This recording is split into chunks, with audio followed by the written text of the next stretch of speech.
আসসালামু আলাইকুম ওয়া রাহমাতুল্লাহি ওয়া বারাকাতুহু। মহাগ্রন্থ আল কোরআনের বেশ কিছু আয়াত এবং বিশ্বনবী মুহাম্মদুর রাসূলুল্লাহ সাল্লাল্লাহু আলাইহি ওয়াসাল্লামের বেশ কিছু হাদিস নিয়ে আজকে আমরা যে বিষয়টিকে নিয়ে আলোচনা করব সেটা হচ্ছে আত্মীয়তার সম্পর্ক। আমরা এটাকে সঠিকভাবে বোঝার জন্য এভাবে বলতে পারি, মানুষ যেমন রক্ত ছাড়া জীবনকে কল্পনা করতে পারে না, কোরআন হাদিস থেকে মানুষ তেমন আত্মীয়তার সম্পর্ক ছাড়া ইহকালীন হোক পরকালীন হোক নিজেকে কল্পনা করতে পারে না। বিষয়টি অতীব জটিল। এটা বর্তমান প্রেক্ষাপটে জটিল এজন্য যে আত্মীয়তার সম্পর্ক অটুট রাখা, বজায় রাখা আর সম্পর্ক ছিন্ন করা বিষয়টি এখন বর্তমান একেবারে হিসাবের বাইরেই চলে গেছে। অথচ মহাগ্রন্থ আল কোরআনও এটাকে নিয়ে পরিষ্কার বক্তব্য, আর মুহাম্মদ সাল্লাল্লাহু আলাইহি ওয়াসাল্লামেরও এটাকে নিয়ে পরিষ্কার বক্তব্য। আত্মীয়তা এরা কারা? যারা আমাদের রক্ত। আমার বাড়ির পাশে আরেকজন বাড়ি করেছে, উনি আমার আত্মীয় নন, উনি আমার প্রতিবেশী।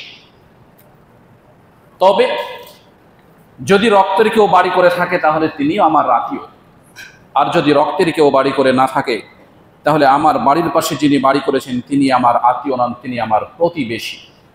তো প্রতিবেশী আর আত্মীয় দুটি জিনিসকেও আমাদের পরিষ্কার ধারণা থাকতে হবে। আত্মীয়কে আমার ভাই, আমার চাচা, আমার ফুফাতো ভাই, আমার খালাতো ভাই, এদের সাথে সম্পর্ক গভীর সম্পর্ক। প্রতিবেশীর সাথে সম্পর্ক গভীর সম্পর্ক। কিন্তু বর্তমানে আত্মীয় এবং প্রতিবেশীর সাথে বেশিরভাগ সময় যেটা আমরা দেখছি, সমাজে বেশিরভাগ সময়ে যেটা দেখছি, প্রতিবেশীর সাথে সম্পর্ক মোটামুটি আছে, বন্ধু বান্ধবদের সাথে সম্পর্ক মোটামুটি আছে, কিন্তু আত্মীয়র সাথে সম্পর্ক নেই বললেই চলে। ভাস্তার সাথে ভাতিজার সাথে চাচার সম্পর্ক খুব দূরত্ব। চাচা আমার রক্ত, আমি চাচার রক্ত, সম্পর্কটা দূরত্ব করলাম, রক্তের সাথে বেঈমানি করলাম, একবারও ভাবলাম না। ভাই যদি এক দরজা দিয়ে বের হয়, আমি অন্য দরজা দিয়ে বের হই, ওর যেন ছায়া ডাঙতে আমাকে না হয়। একই বাবার সম্পদ, একই বাবার সন্তান। বোনকে বলে দিয়েছি, আমি মরলেও যেন আমার মরা মুখ দেখতে আসিস না। একই মায়ের পেটে জন্ম, একই বাবার সম্পদ বা সম্পত্তি বা সন্তান, অথচ এগুলো হচ্ছে আমাদের আত্মীয়। আর আমার আশপাশে যেগুলো বসবাস করে এরা বাদ দিয়ে এগুলো হচ্ছে আমার প্রতিবেশী। যদিও প্রতিবেশীকে ছোট করে দেখার বা মূল্যহীনভাবে চিন্তা করার কথা কোরআন সুন্নাহ কোথাও নেই। যেহেতু আমাদের আজকের আলোচনার বিষয়ে আত্মীয়, তাই আমরা প্রতিবেশীর দিকে না গিয়ে আত্মীয়তার সম্পর্কের দিকে আমরা যাই। যেমনটি ভাবে আয়েশা রাদিয়াল্লাহু তাআলা আনহা থেকে বর্ণিত একটা হাদিসকে উপস্থাপন করি। আল্লাহ সুবহানাহু ওয়া তাআলার নবী মুহাম্মদ সাল্লাল্লাহু আলাইহি ওয়াসাল্লাম বলছেন, আর রহিমু মুআল্লাকাতুন বিল আরশি। আত্মীয়তার সম্পর্ক রহিম বলছে মুআল্লাকাতুন বিল আরশ, আল্লাহ সুবহানাহু ওয়া তাআলার আরশে এভাবে ঝুলন্ত আছে, ঝুলে আছে। কেন? রাসূল সাল্লাল্লাহু আলাইহি সাল্লাম বলছেন, মান ওয়াসালানি ওয়াসালাহুল্লাহু ওয়া মান কাতানি কাতালাহুল্লাহু, মুত্তাফাকুন আলাইহি। বুখারীতেও আছে, মুসলিমেও আছে। হাদিসটি 5989 নম্বর হাদিস বুখারীতে, মুসলিমে আছে 6683 নম্বর হাদিস। বলছেন আত্মীয়তার সম্পর্ক আল্লাহর আরশের সাথে ঝুলন্ত অবস্থায় আছে। যে ব্যক্তিটি সম্পর্ক অটুট রাখলো, বিচ্ছিন্ন করলো না। আল্লাহ বলছেন আমি আল্লাহ তার সাথে সম্পর্কটা অটুট রাখলাম। ওমান কাতাআনি কাতাআহুল্লাহ, আর এই আত্মীয়তার সম্পর্কটাকে যে ছিন্ন করে দিল, আমি আল্লাহ তার সাথে সম্পর্ক ছিন্ন করে দিলাম। দেখুন সমাজে অনেক ভাই আছে, ভাই ভাই কথা নেই, অনেক ভাই বোন আছে, ভাই বোনে কথা নেই, নিজের গুলোতে নেই, চাচাতো গুলোতে নেই, ফুফাতো গুলোতে নেই, মামাতো গুলোতেও নেই, নেই কথাই নেই। কেউ কাউকে সহ্যও করতে পারে না। দূর থেকে একজন মানুষ এসে যদি জিজ্ঞেস করে আব্দুর রহমান কই গো, ওর বাড়ি কোনটা, কে আব্দুর রহমান যিনি আমার সাথে আমার সামনে থেকে সরেন তো, অথচ ওর নিজের ভাই বা ওর কোন আত্মীয়, সেটা একবার ভাবলাও না যে আমার এই সম্পর্কটা আল্লাহর আরশের সাথে ঝুলে আছে। আমি যদি সম্পর্ক অটুট রাখতে ব্যর্থ হই, তাহলে আমার সাথে আল্লাহর কোনো সম্পর্ক নেই। আমার সাথে যদি আল্লাহর সম্পর্ক না থাকে, আমার হায়াত কে দেবে, আমার রিজিক কে দেবে, আমার সুস্থতা কে দেবে? অথচ আল্লাহ সুবহানাহু ওয়া তাআলার নবী মুহাম্মদ সাল্লাল্লাহু আলাইহি ওয়াসাল্লামের আরেকটি হাদিসে আমরা যাই। আল্লাহ সুবহানাহু ওয়া তাআলা নবী আবু হুরায়রা রাদিয়াল্লাহু তাআলা আনহু থেকে বর্ণিত, তিনি বলছেন আন্না রাজুলান ক্বালা ইয়া রাসূলুল্লাহ সাল্লাল্লাহু আলাইহি ওয়াসাল্লাম ইন্না লি করাবাতুন আসিলহুমা ওয়া ইয়াকতাউনি ওয়া আহসিন ইলাইহিমা। একজন ব্যক্তি রাসূল সাল্লাল্লাহু আলাইহি ওয়াসাল্লামের কাছে এসে বলতেন, হে আল্লাহর রাসূল, আমার কিছু আত্মীয় আছে, আমি তাদের সাথে আত্মীয়তার বজায় অটুট রাখতে চাই। এটা একটা প্রশ্নের উত্তর, খুব খেয়াল করে রাখবেন। কি আত্মীয়তার সম্পর্ক সম্পর্কে আল্লাহ সুবহানাহু ওয়া তাআলা বলেছেন, আমি পড়েছি, আমি বজায় রাখতে চাই।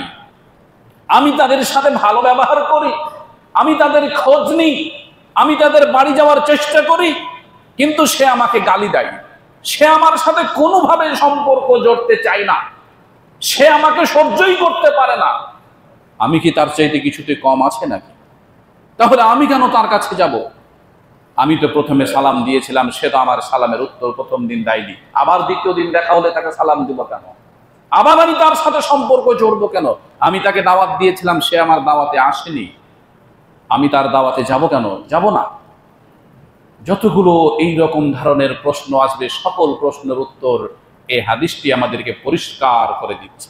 সমাজে এই অবস্থাগুলো এখন বর্তমান, আর এই অবস্থাগুলো বর্তমান অবস্থাকে কেন্দ্র করেই আমি আমার জ্ঞান দক্ষতা অনুযায়ী হাদিসগুলো একটু খুঁজে খুঁজে বের করেছি, প্রশ্নের উত্তরগুলো যেন মানুষ পেয়ে যায়।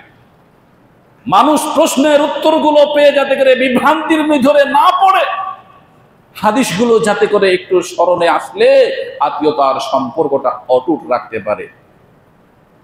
তাহলে হাদিসটি কি?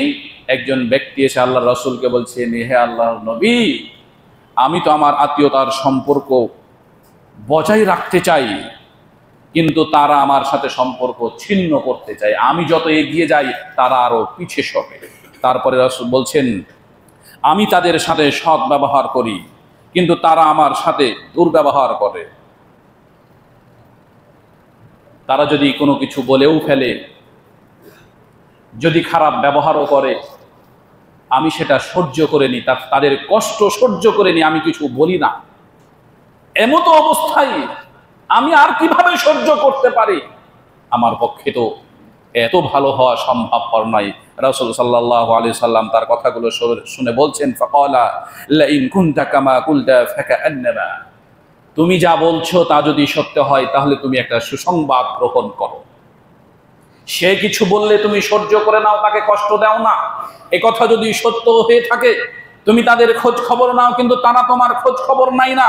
এ কথা যদি সত্য হয়ে থাকে, তুমি আত্মীয়তার সম্পর্ক বজায় রাখতে চাও, কিন্তু তারা রাখতে চাই না। এই ধরনের যতগুলো কাজ আছে, এগুলো যদি সত্য হয়ে থাকে, তাহলে বলতু ফাকা আন্নামা, তাহলে তুমি জেনে রাখো আল্লাহর পক্ষ থেকে তোমার জন্য একজন সাহায্যকারী নিযুক্ত করা থাকে, তোমার পক্ষ থেকে তারা উত্তর দেয়। আর তুমি কি করো? তুমি যেন তোমার এই ব্যবহারটা তাদের জন্য একটা পাপের কাজ হয়ে যায়। সেটা কি? যেন তুমি না করতেই তাদের মুখে গরম ছাই ছিটিয়ে দিয়েছ, তারা এহেন পাপ করেছে। আর তোমার হয়ে আল্লাহর পক্ষ থেকে একজন সাহায্যকারী তাদের জবাব দিচ্ছে। তাহলে আমি যদি মনে করি যে আমি তো ভালো কাজ করেই যাচ্ছি, তারা তো আসছে না, যতই করবে আমার জন্য ততই লাভ। লাভটা কি? আল্লাহর পক্ষ থেকে আমার জন্য একজন সাহায্যকারী নিযুক্ত আল্লাহ করে দিচ্ছেন। আবার লাভটা কি? তাদের এহেন ব্যবহারে তাদের পাপ হচ্ছে আর আমার পুণ্য হচ্ছে, অর্থাৎ নেকি হচ্ছে। এটাকে পরিষ্কার করার জন্য আরো একটি হাদিস আমরা এখানে দিই। আব্দুল্লাহ ইবনে ওমর রাদিয়াল্লাহু তাআলা আনহু থেকে বর্ণিত এই হাদিসটি আরেকটু পরিষ্কার। সেটা কি? বিনিময়। শুধু আমি একার পক্ষ থেকে আমি একাই ভালো ব্যবহার করে যাব, ওকে ভালো ব্যবহার করতে হবে না। যদি ও করে তাহলে আমি করব, যদি ও না করে তাহলে আমিও করব না। এরকম সম্পর্ক, বিনিময় সম্পর্ক রাসূল সাল্লাল্লাহু আলাইহি সাল্লাম নিষেধ করেছেন। আমি তাকে সালাম দিয়েই যাচ্ছি, সে উত্তর দিচ্ছে না, তাহলে তাকে আর সালাম দিব কেন? এরকম বিনিময় চলবে না। আমি তাকে কখনো কোনোদিন কষ্ট দিচ্ছি না, আর সে আমাকে কষ্ট দিচ্ছে, সে আমার কথার উত্তর দিচ্ছে না, তাহলে আমার কি দায় পড়েছে তার সাথে আমার ভালো ব্যবহার করা? এরকম বিনিময় চলবে না। রাসূল সাল্লাল্লাহু আব্দুল্লাহ ইবনে আমর রাদিয়াল্লাহু তাআলা আনহু থেকে বর্ণিত, তিনি বলছেন, আনিন নবী সাল্লাল্লাহু আলাইহি সাল্লাম ক্বালা লাইসাল ওয়াসরি বিল মুকাফি ওয়ালাকিন্নাল ওয়াসিলিল্লাযী ইযা ক্বাতাআত রাহিমুহু ওয়া সালাহা রাহুল বুখারী। হাদিসটি বুখারীতে রয়েছে। রাসূল সাল্লাল্লাহু আলাইহি সাল্লাম বলছেন, সেই ব্যক্তি প্রকৃত আত্মীয়তার সম্পর্ক বজায় রাখে ব্যক্তি নয় যে ব্যক্তিটি বলে ও যদি করে তাহলে আমি করব, আর ও যদি ভালো ব্যবহার না করে তাহলে আমি ভালো ব্যবহার করব না।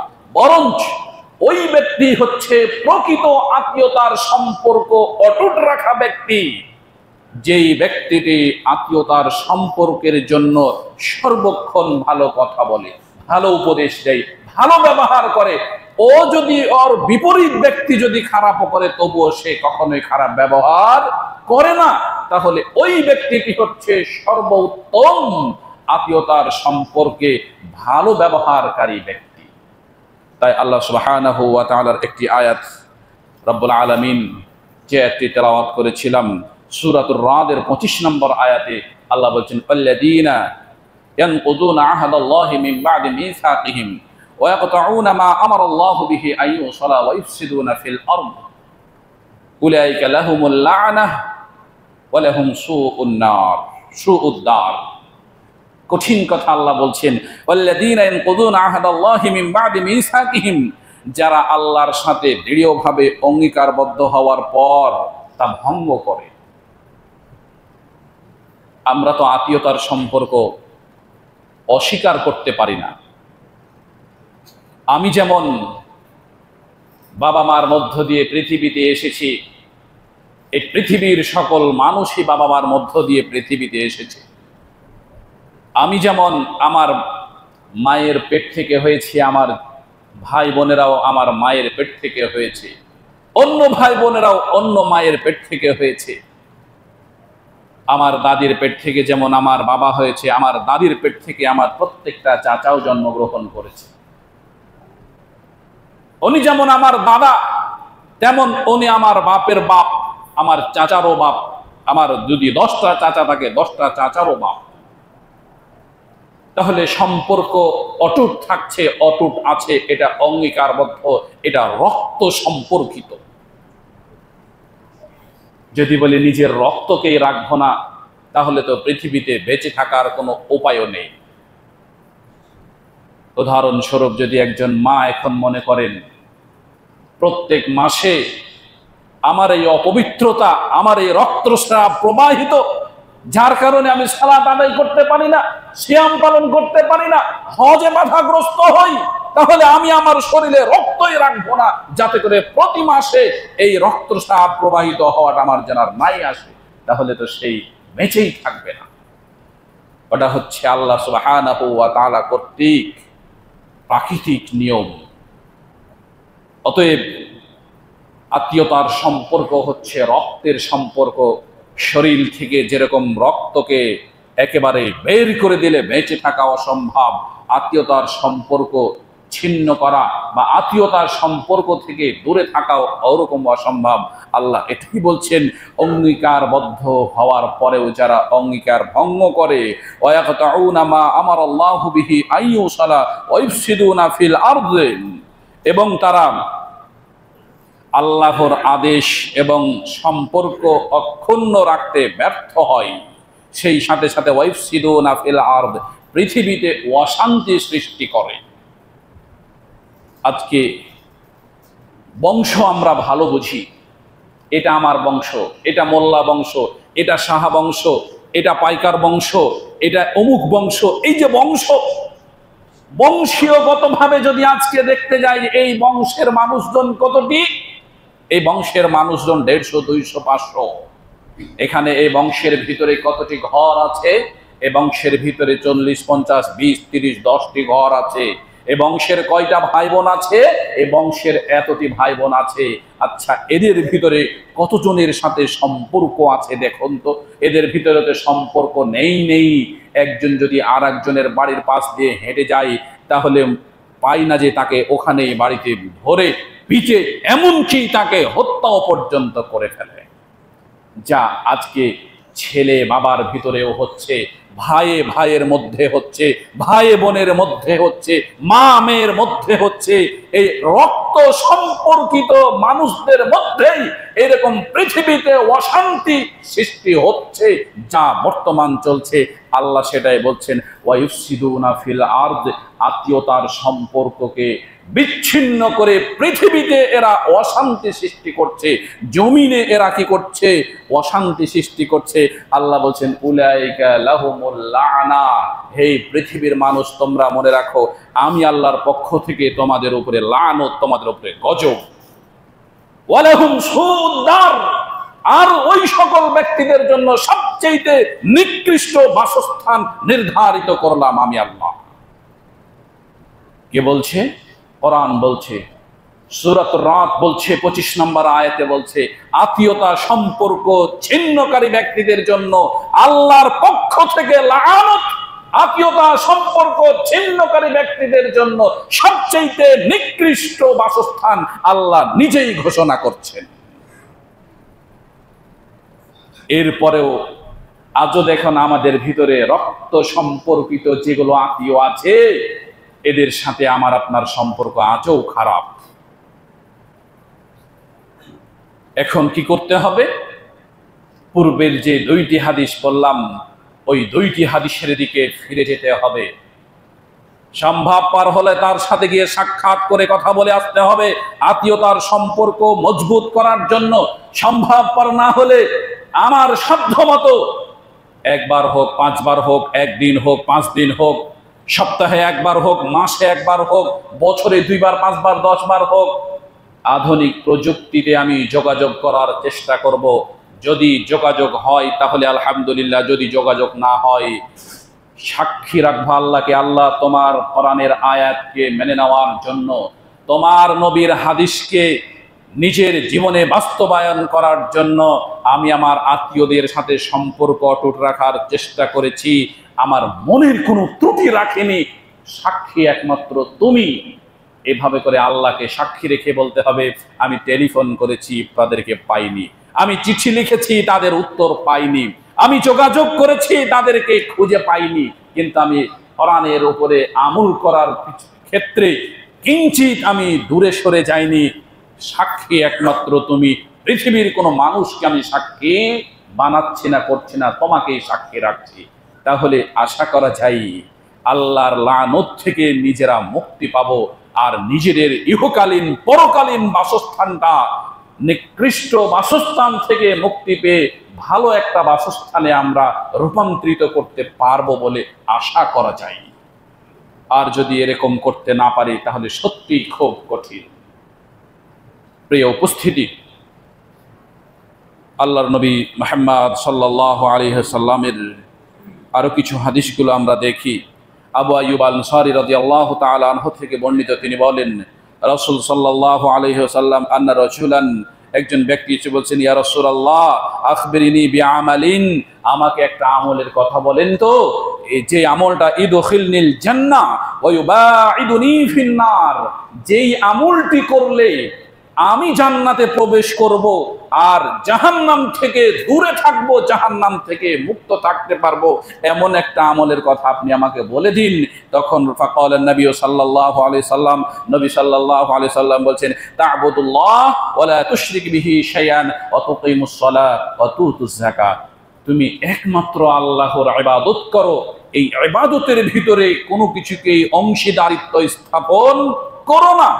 অতুকিমুস সালাত, তোমার উপরে যে 5 ওয়াক্ত সালাত নির্ধারণ করা হয়েছে তা আদায় করো। অতুতুজ যাকাত, যদি মাল থাকে, সম্পদ থাকে, তাহলে ওই সম্পদের মাল গুনে গুনে, আনা আনা গুনে গুনে তুমি পরিশোধ করো। শেষের কথাটি বলছে ওয়াতাসিলুল আরহাম, তুমি তোমার আত্মীয়তার রক্তের সম্পর্ককে অটুট রাখো। আল্লাহ রাসূল এই কথাটি বললেন কি কারণে? ব্যক্তি বললেন, আমাকে একটা আমলের কথা বলুন, যেই আমল আমাকে জান্নাতে প্রবেশ করাবে, জাহান্নাম থেকে মুক্তি দেবে। তখন আল্লাহ রাসূল সব কথাগুলোর ভিতর থেকে বলছেন, ওয়াতাসিলুল আরহাম, আত্মীয়তার সম্পর্ক অটুট রাখো। তোমাকে আত্মীয়তার সম্পর্ক অটুট রাখা জান্নাতে প্রবেশ করাবে আর জাহান্নাম থেকে মুক্তি দেবে। আরেকটি হাদিস আমরা শুনি, আবু আইয়ুব আল আনসারী রাদিয়াল্লাহু তাআলা আনহু থেকে বর্ণিত, তিনি বলছেন রাসূল সাল্লাল্লাহু আলাইহি ওয়াসাল্লাম বলেন, আন্না রাজুলান ক্বালা ইয়া রাসূলুল্লাহ আখবিরনি বিআমালিন ইদখিলিল জান্নাতা, ফাকালা আল কওমু মা লাহু ফাকালা রাসূলুল্লাহ সাল্লাল্লাহু আলাইহি ওয়াসাল্লাম রাব্বু মা লাহু ফাকালা আন-নবী। এরকম ভাবে আল্লাহর রাসূল বসে আছেন, একজন ব্যক্তি আসলেন, রাসূলের সাথে আরো সাহাবীরা বসেছিলেন। ওই ব্যক্তি এসেন, তখন আল্লাহর রাসূলকে বলছেন, হে আল্লাহর নবী, একটা আমলের কথা বলেন তো, যে আমল করলে আমি জান্নাতে সরাসরি প্রবেশ করব, জাহান্নাম থেকে আমি নিজেকে মুক্ত রাখতে পারবো। তখন যারা বসেছিলেন সে সকল সাহাবীরা বলছেন, এর কি হয়েছে? এ কি পাগল হয়ে গেছে নাকি? এ কি জিজ্ঞেস করছে? রাসূলের সাথে আসি, রাসূলের সাথে সালাত আদায় করছি, রাসূলের সাথে আমরা চলছি, আর কি এর প্রয়োজন রয়েছে? রাসূল বলছেন, তোমরা থামো, ওর কিছু প্রয়োজন রয়েছে, ও কিছু জিজ্ঞেস করছে, ওর কিছু প্রয়োজন রয়েছে। ওর প্রয়োজনটা কি? ওর প্রয়োজনটা হচ্ছে জান্নাতে প্রবেশ করা, ওর প্রয়োজনটা হচ্ছে জাহান্নাম থেকে মুক্ত থাকা। কিভাবে জাহান্নাম থেকে মুক্ত থাকা যায়, জান্নাতে প্রবেশ করা যায়? রাসূল সাল্লাল্লাহু আলাইহি সাল্লাম বলছেন, তা'বুদুল্লাহ, একমাত্র আল্লাহর ইবাদত করো, ওয়ালা তুশরিকু বিহি শাইআন, ইবাদতের ক্ষেত্রে কোনো কিছুকেই আল্লাহর সাথে শরীক স্থাপন করো না। ওয়াতুকিমুস সালাত, সালাত আদায় করো 5 ওয়াক্ত দিনে রাতে। ওয়াতুতুজ যাকাত, যদি মাল পরিমাণ সম্পদ থাকে তাহলে যাকাত প্রদান করো। ওয়াতাসিলুল আরহাম, আর তুমি তোমার রক্ত সম্পর্কিত আত্মীয়তার সম্পর্ক একদম অটুট রাখো। যেভাবে 5 ওয়াক্ত সালাত আদায় করা তোমার জন্য জরুরি, যেভাবে যাকাত দেওয়া তোমার জন্য জরুরি, যেভাবে সালাত ছেড়ে দিলে তুমি মুমিন থাকতে পারো না, যেভাবে যাকাত আদায় না করলে তোমার সম্পদ পবিত্র হতে পারে না, যেভাবে একনিষ্ঠভাবে ইবাদত না করলে তোমার ইবাদত কবুল হতে পারে না, মনে রাখো অনুরূপভাবে রক্ত সম্পর্কিত আত্মীয়তার সম্পর্ক অটুট না রাখলে তুমি পবিত্র হতে পারবে না, তুমি জান্নাতে প্রবেশ করতে পারবে না, তুমি কখনোই নিজেকে জাহান্নাম থেকে মুক্ত করতেই পারবে না। প্রিয় উপস্থিতি, যদিও বর্তমান সময়ে রক্ত সম্পর্কিত আত্মীয়তার বিষয় নিয়ে আমাদের মধ্যে যথেষ্ট ঘাটতি রয়েছে, যথেষ্ট অভাব রয়েছে, এই বিষয়টি নিয়ে আমাদের ভিতরে যথেষ্ট অলসতা রয়েছে। এখান থেকে জরুরি ভিত্তিতে আমাদেরকে বেরিয়ে আসতে হবে।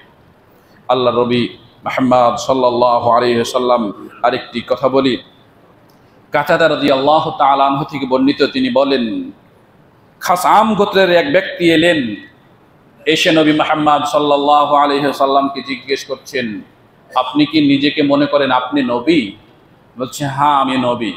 তখন তিনি বলছেন যে, তাহলে আপনি আমাকে বলেন যে কোন আমল আল্লাহর নিকট সবচাইতে প্রিয়, আর কোন আমলটি আল্লাহর নিকট সবচাইতে ঘৃণিত। তখন নবী মুহাম্মদ সাল্লাল্লাহু আলাইহি ওয়াসাল্লাম 3টি আমল বললেন যা আল্লাহর কাছে সবচাইতে প্রিয়, আর 3টি আমল বললেন যা আল্লাহর কাছে সবচাইতে ঘৃণিত। 3টি প্রিয় আমল কি? নবী মুহাম্মদ সাল্লাল্লাহু আলাইহি ওয়াসাল্লাম ওই লোককে বলছেন, শোনো, 3টি প্রিয় আমল হচ্ছে, এক হচ্ছে আল্লাহর প্রতি ঈমান আনা। তখন ওই ব্যক্তিটি বলছেন, দ্বিতীয় নাম্বারটি কোনটি?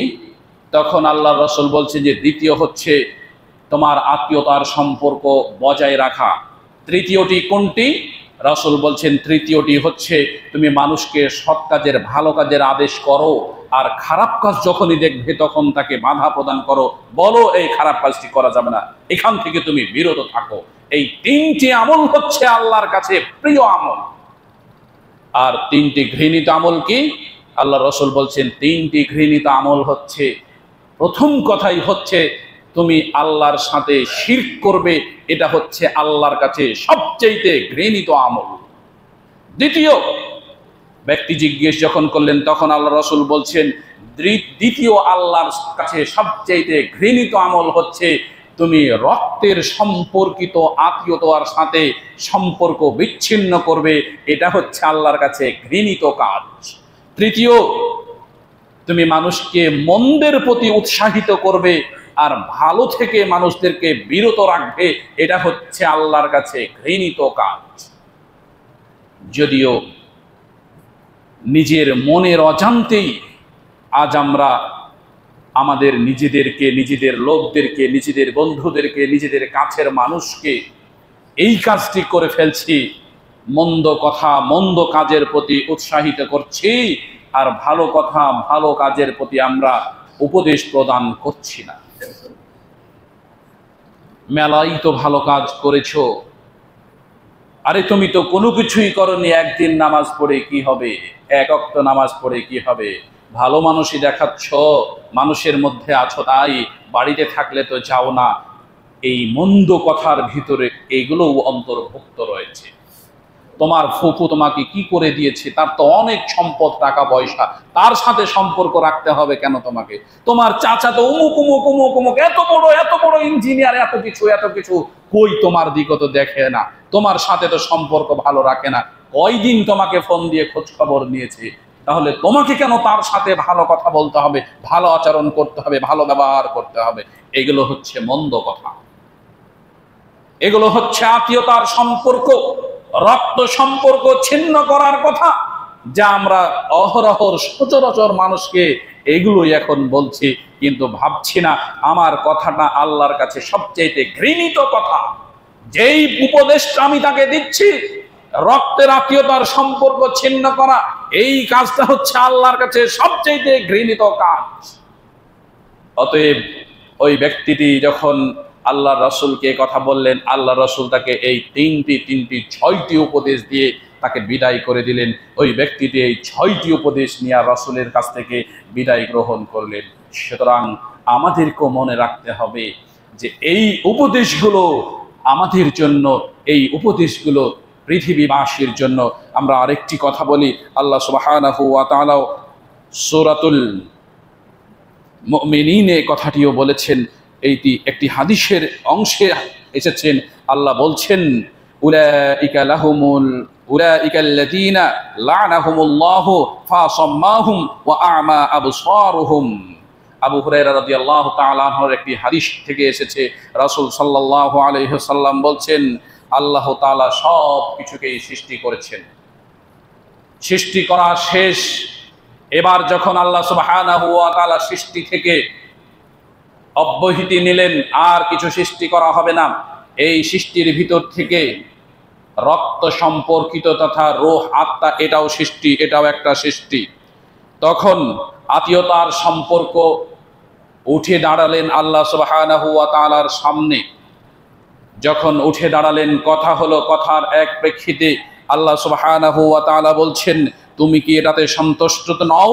তখন আত্মীয়তার সম্পর্ক বলছেন নাম, আমি এটা পেয়ে সন্তুষ্ট হয়েছি। তাহলে কথা কি?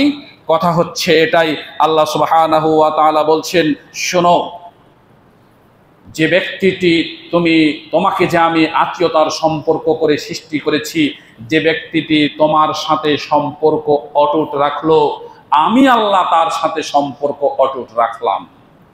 আর যে ব্যক্তিটি তুমি আত্মীয়তার সম্পর্ক, তোমার সাথে সম্পর্ক বিচ্ছিন্ন করে দিল, আমি আল্লাহ তার সাথে সম্পর্ক বিচ্ছিন্ন করে দিলাম। এবার বলো তুমি কতটা খুশি? এই সম্পর্কটাও আল্লাহর সৃষ্টি। এই সম্পর্ক যখন আল্লাহর সামনে দণ্ডায়মান হলেন, দাঁড়ালেন, তখন তাকে সন্তুষ্ট করার জন্য আল্লাহ বলছেন, তোমার সাথে যে সম্পর্ক রাখলো আমি তার সাথে সম্পর্ক রাখলাম, এবার তোমার সাথে সম্পর্ক কতটুকু গুরুত্ব হলো। তখন আল্লাহ সুবহানাহু ওয়া তাআলার নবী মুহাম্মদ সাল্লাল্লাহু আলাইহি সাল্লাম বলছেন, ফাকাল রাসূলুন ইকরাউ, তোমরা তোমাদের মধ্য থেকে কেউ যদি আত্মীয়তার সম্পর্কটা গুরুত্ব কতটুকু এটা বুঝতে চাই, তাহলে তোমরা এই আয়াতটি পড়ে নাও। সে আয়াতটি কি? উলাইকাল্লাযীনা লা'নাহুমুল্লাহু ফাসাম্মাহুম ওয়া আ'মা ওয়া আবসারুহুম, ওরা তো তারাই যারা আত্মীয়তার সম্পর্ক ছিন্ন করে, তাদের প্রতি আল্লাহর লানত। যারা আত্মীয়তার সম্পর্ক ছিন্ন করে, ফাসাম্মাহুম ওয়া আ'মা আবসারুহুম, তারা হচ্ছে বধির, তারা শোনে না। ওরা তো তারাই যারা আত্মীয়তার সম্পর্ক ছিন্ন করা, তারা অন্ধ, তারা চোখেও দেখে না। অপমান স্বরূপ আল্লাহ সুবহানাহু ওয়া তাআলার নবী এই আয়াতটি পড়ে নিতে বললেন যে এত হাদিস, এত কোরআনের আয়াত, এত কিছু থাকার পরেও যারা আত্মীয়তার সম্পর্ক ছিন্ন করে, এরা হচ্ছে আল্লাহর লানত প্রাপ্ত বান্দা।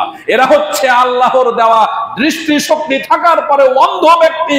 এরা হচ্ছে আল্লাহর দেওয়া শ্রবণ শক্তি থাকার পরে হচ্ছে বধির, এরা কানেও শুনে না। প্রিয় উপস্থিতি, অতএব আত্মীয়তার সম্পর্ক অটুট রাখা আমাদের জন্য খুবই খুবই জরুরি।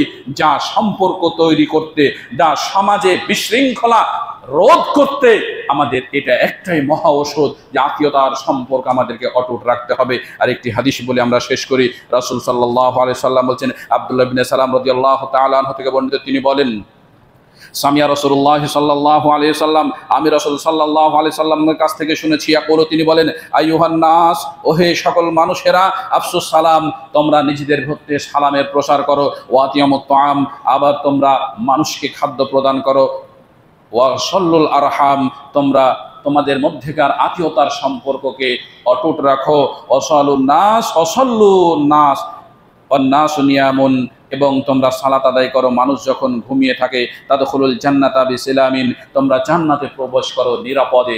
নিরাপদে জান্নাতে প্রবেশ করার এখানে কয়টি কথা বললেন? এক হচ্ছে সালাম প্রদান করো, দ্বিতীয় হচ্ছে যে ব্যক্তিটি খাবার চায় তাকে খাবার খাওয়াও, আহার দাও, তৃতীয়টি হচ্ছে তোমরা আত্মীয়তার সম্পর্ক অটুট রাখো, চতুর্থটি হচ্ছে মানুষ যখন ঘুমিয়ে থাকে, অর্থাৎ রাত্রে একটু ইবাদত করো, সালাত আদায় করো, নামাজ পড়ো। এই চারটি কাজ করলে রাসূল বলছেন এবার তুমি জান্নাতে নিরাপদে প্রবেশ করো, আর তোমার কোনো বিপদ নেই। অতএব প্রিয় উপস্থিতি, প্রত্যেকটা হাদিসের কমন একটি বিষয় আমরা যেটা পেলাম, প্রত্যেকটা হাদিস থেকে নবী উপদেশ দিলেন, ওয়াসালুল আরহাম, তোমরা রক্ত সম্পর্কিত আত্মীয়তার সম্পর্ককে মজবুত করো, অটুট রাখো, এটা তোমরা কখনো বিচ্ছিন্ন হয়েও না। রাসূলের উপদেশ, কোরআনের আয়াত, এগুলোকে মেনে নিয়ে আমরা আমাদের আত্মীয়তার, রক্ত সম্পর্কিত আত্মীয়তার সম্পর্ক আজ থেকে অটুট রাখতে চাই। রব্বুল আলামিন আমাদেরকে শয়তানের উপরে বিজয়ী ঘোষণা করে আমাদেরকে তুমি আত্মীয়দের সাথে, রক্ত সম্পর্কিত প্রত্যেকটা ব্যক্তির সাথে সুসম্পর্ক গড়ে তোলার তৌফিক দান করো। আল্লাহুম্মা আমিন। সবাই বলি আমরা আউযু বিল্লাহি মিনাশ শাইতানির রাজীম। আল্লাহুম্মা সাল্লি আলা মুহাম্মাদিন ওয়া আলা আলি মুহাম্মাদ কামা সাল্লাইতা আলা ইব্রাহিম ওয়া আলা আলি ইব্রাহিম ইন্নাকা হামিদুম মাজিদ।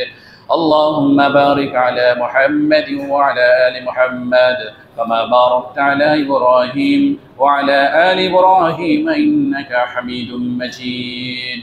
رب ارحمهما كما ربياني صغيرا رب ارحمهما كما ربياني صغيرا. রব্বুল আলামিনের কাছে আমরা তার এই পবিত্র স্থান থেকে দোয়া করি, রব্বুল আলামিন উভয়কে তুমি সুস্থতা এবং দ্রুত সুস্থতা, শেফায়ে কামিলা, শেফায়ে আজিলা দান করো আল্লাহ। তাদের যদি ভুল ত্রুটি থেকে থাকে, তাদের ভুল ত্রুটি থেকে তাদেরকে ক্ষমা করে দাও আল্লাহ। আমাদের মাঝে যারা অসুস্থ রয়েছে, তুমি আমাদের প্রত্যেকেই সুস্থতা দান করো আল্লাহ। আল্লাহুম্মা আমিন। রব্বুল আলামিন আমাদের উপর থেকে শয়তানি ওয়াসওয়াসা কুমন্ত্রণা তুমি ধুলে নাও আল্লাহ। তোমার রহমত, তোমার করুণা, তোমার দয়া দিয়ে তুমি আমাদেরকে তোমার খাস বান্দা হিসেবে কবুল করো আল্লাহ। রব্বুল আলামিন যে সকল মুমিন মুমিনাত অসুস্থতায় ভুগছেন, তাদের সবাইকে তুমি শেফায়ে কামিলা শেফায়ে আজলা দান করো আল্লাহ। ইহকালীন শাস্তি পরকালীন শাস্তি থেকে তুমি তাদেরকে মুক্তি দান করো আল্লাহ। যারা মৃত্যুবরণ করেছে তাদের সবাইকে ক্ষমা করে দিয়ে তুমি জান্নাতুল ফেরদাউস দান করো আল্লাহ। আমাদের অর্থ সম্পদগুলো দানগুলো তুমি কবুলে মঞ্জুর করে নাও আল্লাহ রাব্বুল আলামিন। আমরা যাতে করে আত্মীয়তার সম্পর্ক অটুট রাখতে পারি, তোমার নবীর হাদিসগুলো, তোমার কোরআনের আয়াতগুলো আমরা দিন দিন আরো বেশি করে মানতে পারি, তুমি আমাদেরকে সেই হেদায়েত দান করো আল্লাহ। শয়তানি কুমন্ত্রণ অবশ্যই আমাদের ভিতর থেকে তুমি তুলে নাও আল্লাহ রাব্বুল আলামিন।